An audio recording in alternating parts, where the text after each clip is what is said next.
Okay. Another video. Tuloy-tuloy lang tayo. So, syempre may mga pagitan to boss ha. Ito sunod-sunod kasi nahasa ko pa to eh. No? Nahasa ko to every time na magpapalit tayo ng langis kasi nagagasgas po ito. No? Okay. So, ikot. Okay, good siya. Ang problema. Then, proceed tayo sa testing. Proceed tayo sa testing mga boss. Boss madam. So, ang testing natin ngayon ay Pertua Matic Scooter Oil. So, marami nagtetest, nagtatanong nito eh, okay? Natin. Sealed. Okay. So, ito yung lagayan. Ang langis. Empty. Baligtad.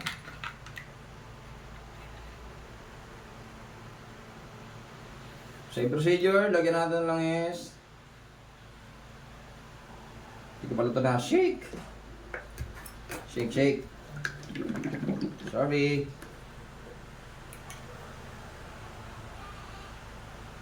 Sabagay, hindi naman to shake well before using eh.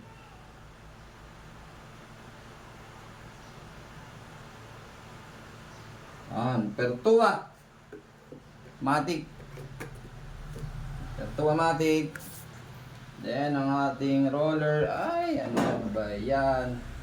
Hindi pa pala naka-ready. Walang cut to, hindi ko katin, mga boss. Bali, medyo mahaba. Alam mo ito, ako palit ng stud eh. Ikot lang natin. Sayang yung stud. Ay, palitan na nga natin. Para sure. Yung stud. Pit. Proceed. Malinis. Okay. Tignan natin.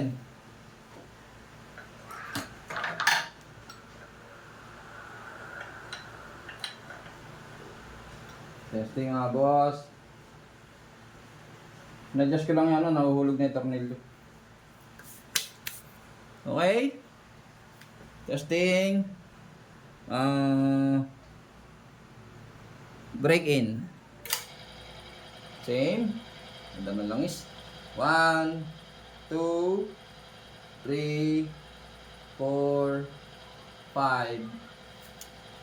Testing ulit natin. 1 kilogram na weights. Metal plate. 1. Pangalawa, 2. Pag gumagaragal na. 3. Uy, 3. Fourth plate. 4. Matindi. Fifth plate. 5. Oh. Wow. Diba? 5 mga boss. 5. 1, 2, 3, 4, 5. 5 kilograms. Para sa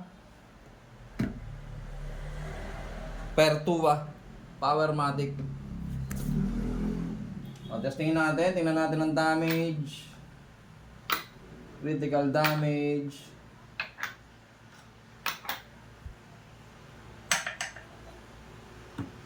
Damage. Yun o. Minimal.